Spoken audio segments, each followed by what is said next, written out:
мақсуда ҳакимзода хонандаи мактабе аз шаҳри ҳисор ба намоишгоҳи ҳафтаи таҳсилоти байнулмилалӣ ба душанбе омадааст.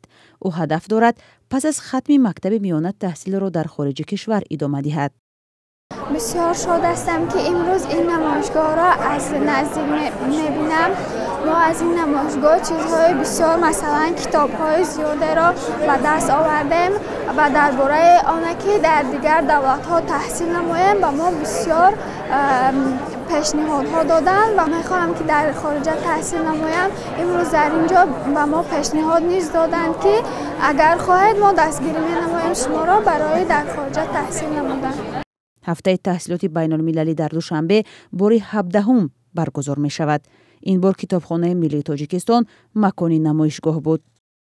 ин намоишгоҳ ҳамасола аз ҷониби сафорати Амрико дар душанбе баргузор карда мешавад.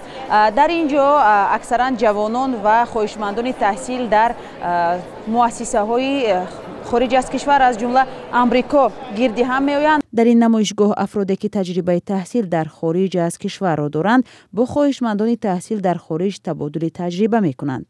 намоишгоҳ барои хонандагони аз синфи 8 боло нигаронида шудааст.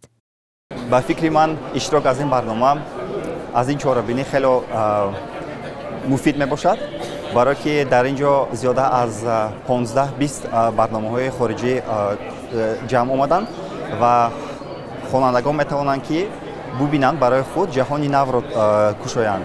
яъне барномаҳое ҳастанд ки метавонанд бепул, яъне ба тариқи ройгон онҳо ба иёлоти муттаҳидаи Амрико равона кунанд, дар он ҷо таҳсил намоянд ва барои саҳми худ гузоштан ва беҳбудии ҷумҳурии Тоҷикистон омода хизмат намоянд.